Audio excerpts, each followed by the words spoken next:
Pinjaman daring atau pindar yang sering kita dengar sebagai pinjaman online masih menjadi salah satu sumber pembiayaan yang paling mudah diakses masyarakat, terutama mereka yang belum terjangkau layanan perbankan formal. Berbasis teknologi, layanan fintech peer-to-peer lending mempertemukan pemberi dana dan peminjam melalui aplikasi atau situs digital yang menawarkan proses cepat, mudah, dan tanpa agunan. Para peminjam diuntungkan oleh kemudahan persyaratan. Meski demikian, OJK menegaskan bahwa tidak ada layanan keuangan lain yang benar-benar identik dengan pinjol.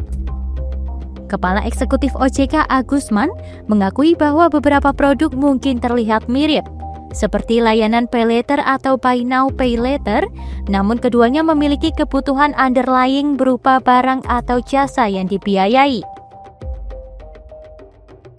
Ekonom Selyos Nailul Huda menambahkan bahwa pay later dan kredit tanpa agunan atau KTA Bank adalah layanan yang kemiripannya paling mendekati pindar. Ia juga melihat tren pergeseran dari pinjaman daring menuju pay later karena prosesnya yang sama-sama cepat dan tanpa jaminan. Namun kemudahan akses pinjol juga datang bersama risiko. Nailul menilai bahwa pinjaman produktif melalui fintech lending harus menjaga tingkat wan prestasi atau TWP 90 yang tercatat naik menjadi 2,82% pada September 2025.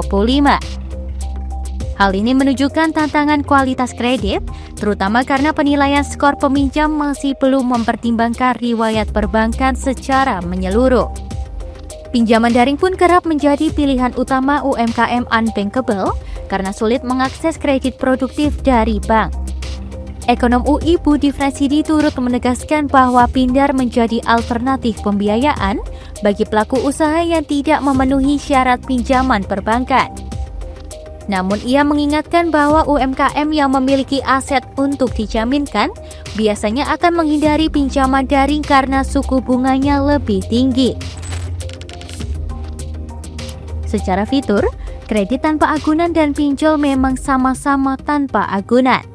Tetapi KTA menawarkan jumlah pinjaman lebih besar, bunga lebih rendah, dan tenor lebih panjang. Sedangkan pinjol menyediakan pencairan sangat cepat, dokumen minimal, namun dengan limit kecil dan bunga lebih tinggi, hingga 0,3% per hari untuk tenor pendek. Di tengah pro kontra penyaluran pembiayaan pinjol tetap tumbuh pesat. Data OJK menunjukkan industri pindar mencapai 90,99 triliun rupiah pada September 2025, tumbuh lebih dari 22% secara tahunan.